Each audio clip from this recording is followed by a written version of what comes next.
Thank you, Azim. I would like to first thank the IAC to organize this event, and I'm quite touched by coming to this event and very inspired.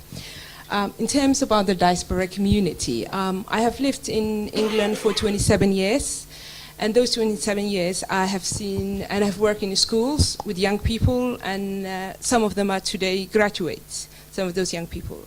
And what I see is a lot of the young people in the diaspora community, Africa particularly, they all want to go back, but somehow there is something that's stopping, and I wonder why sometimes. And originally I'm from Somaliland, and I often go to Somaliland, and when I go to Somaliland, what happens, I do see few diaspora community, and they often find jobs and they're quite settled and they're happy.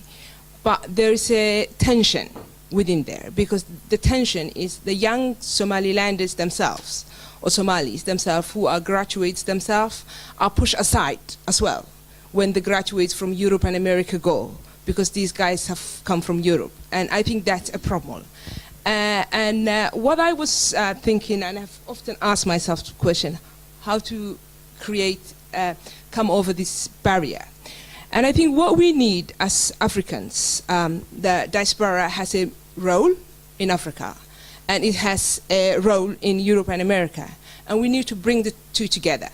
And the African community who live, who are not diaspora themselves, we need to create a forum where maybe they can share ideas, skills, leadership, and how they can dialogue between them, because they are the future, as far as we all see, but particularly me.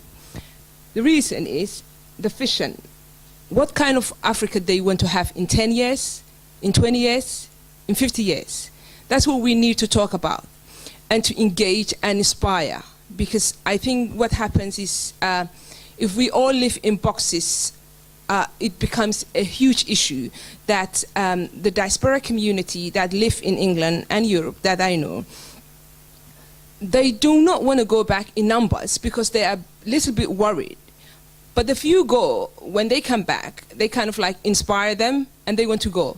And how can we create a forum that shares ideas within the diaspora community globally, that shares skills, craftsmanship, and create particularly innovation, such as what you call a crafts industry, fashion, design.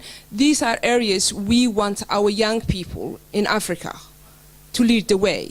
And how can we create, if there is this huge barrier, and particularly politicians can play a big role creating that barrier. And it worries me also as an African, when you hear the word China, and I don't mean in a bad sense, China is having a big hole in Africa. I think that becomes a problem for us Africans, because we will be foreigners to our own lands.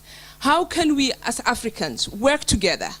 Because I believe the future, and I believe we all agree that today, that Africa is the future. But the future we want to play with Africa is, how can Africans trust each other and work with each other? And of course, like my fellow panelists said, that failed politicians are usually the ones who are creating the space of becoming a diplomat. For me, there's another thing I like to touch. We have a huge disease, Africans, which is called a tribe, which I would like to put that aside and think about the ideology of what do you know, what skills have you got, what can you bring to the table, and leave the tribe behind. I would like to put that to the table. Thank you so much.